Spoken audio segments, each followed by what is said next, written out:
Yaklaşık 62 haftadır Gazze'deki soykırımı dile getirmek, dünyanın gündeminden düşürmemek için her hafta cumartesi günü belli saatlerde düzenli olarak yürüyüşümüzü gerçekleştirdik.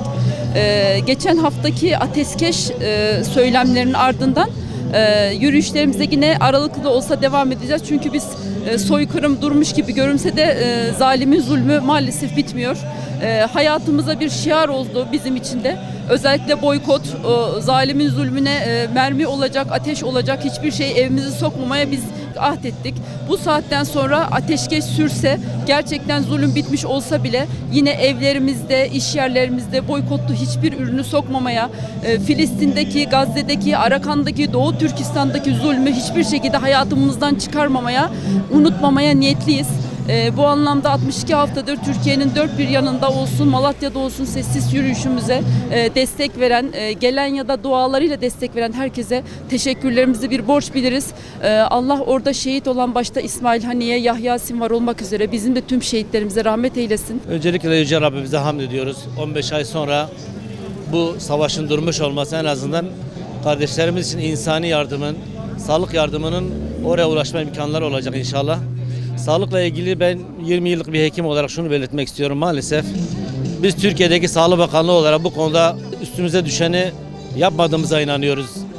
Ve Sağlık Bakanlığı başta olmak üzere oradaki hastanelerin tekrar ayağa kaldırılması, oradaki insanların acil sağlık ihtiyaçlarının giderilmesi için her türlü desteğin sağlanmasını istiyoruz.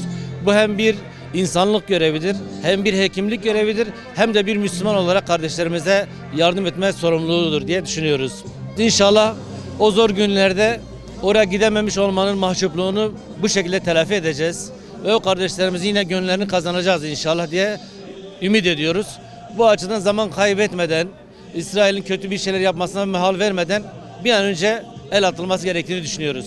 İstenilen şartların oluşup daha sağlıklı bir barış içinde yaşamaları için Gazze halkına inşallah bu ateşkes bir vesile olmuş olur. Rabbim utandırmasın. İnşallah mutlu, huzurlu bir şekilde bir daha işgallerin yaşanmadığı bir Gazze olması dileğiyle.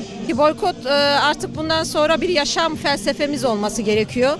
Kesinlikle geri adım atılmadan devam edilmesi gerekiyor.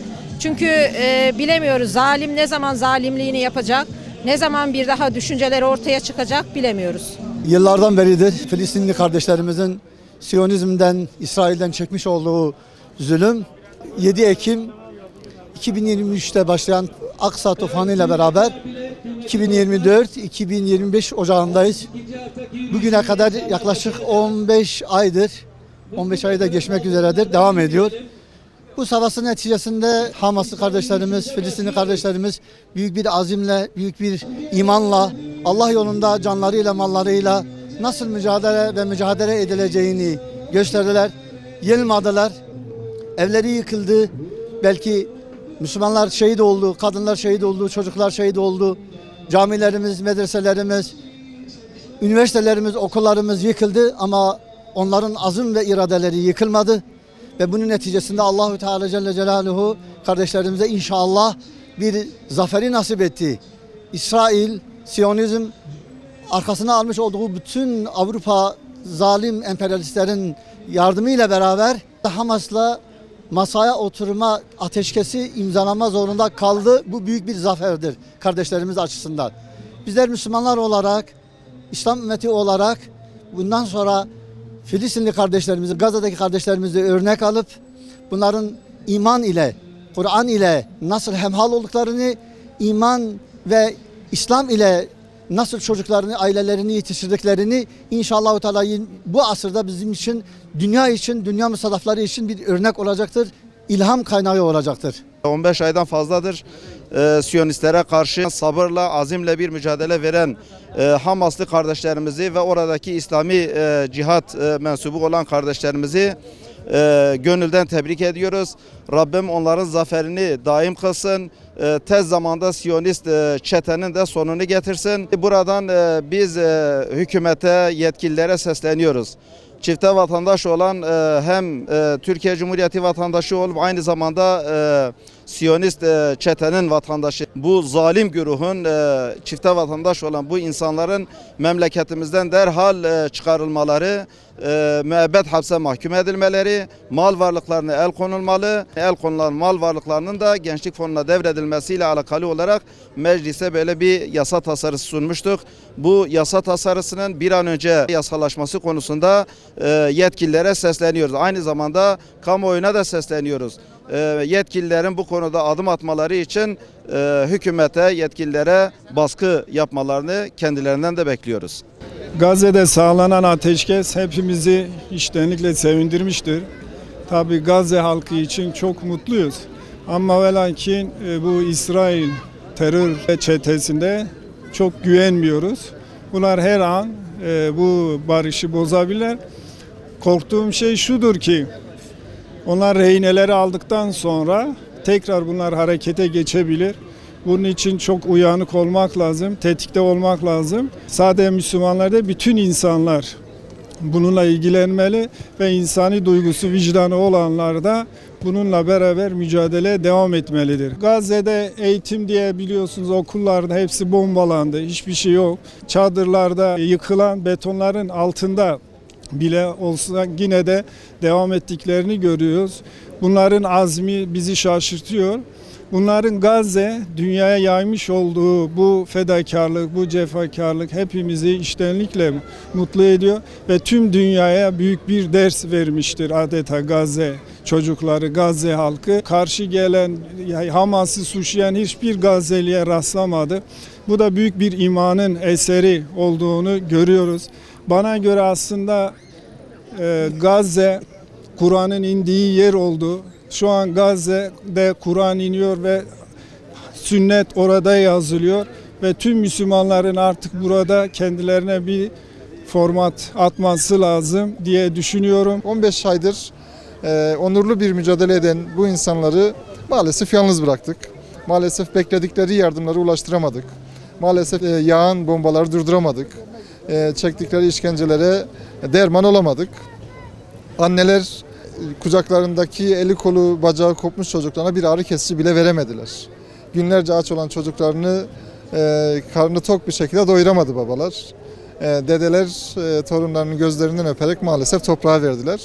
En azından bundan sonra yanlarında olabilmeliyiz. En azından bundan sonra onların yalnız olmadığını, bir nebze olsun acılarını dindirme konusunda yanlarında olmalıyız. İsrail savaşın başladığı dönemden beri günde 600-700 tırlık ihtiyaç varken günde 5-10 tır izin veriyordu. Bazen haftalarca insan yardım girmesine izin vermiyordu.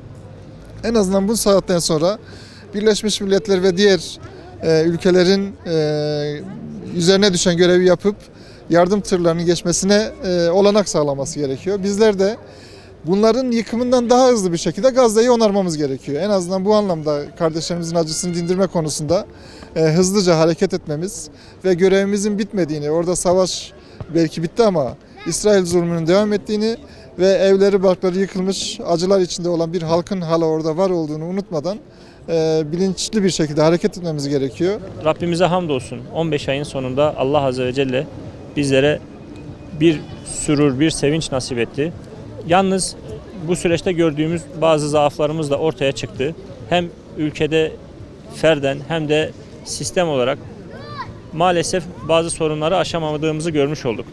Ticaret noktasında ve petrol sevkiyatı noktasında halen daha bazı sorunların olduğunu gözlemledik. Ayrıca üçüncü bir nokta olarak söyleyeyim. Ülkemizde de bazı Siyonist yapılanmalar, çifte vatandaşlıklar bunlar sorun olarak gözümüzün önüne geldi. Bu süreçte de hamdolsun ülkemizi yönetenlerin sağduyularını da görüyoruz. Ama eksikliklerinin de olduğunu gördüler. İnşallah hem devletçe hem milletçe Siyonizmin o ahtapot ağı gibi ülkemizi saran kısmını da inşallah bertaraf edeceğiz. Hamdolsun gördük ki İsrail zannettiğimiz kadar güçlü değil. Silahları, tankları, teknolojisi ne olursa olsun orada bir avuç mücahidin mücadelesiyle hamdolsun dirildik, direnişi gördük. Tabi bu süreçte 2 milyar Müslümanın acziyetinde yaşamış olduk. Ben şu sözü hiç unutmuyorum. Şeyh Ahmet Yasin'in sözü şehit kanı bereketlidir diye. Evet resmi kayıtlarda geçen 50 bine yakın şehidimiz var ama o bereketi görmüş olduk. Onlar şehadeti kurtuluş olarak gördüler. Bu öyle bir şehadetti ki hamdolsun birçok insanın uyanışına vesile oldu. Ben bir üniversite öğrencisiyim. Amerika'da, Avrupa'da, üniversitelerde büyük direnişler oldu. Hamdolsun bunlar Türkiye'de de yansıdı. Bizler inşallah bu süreci devam ettireceğiz.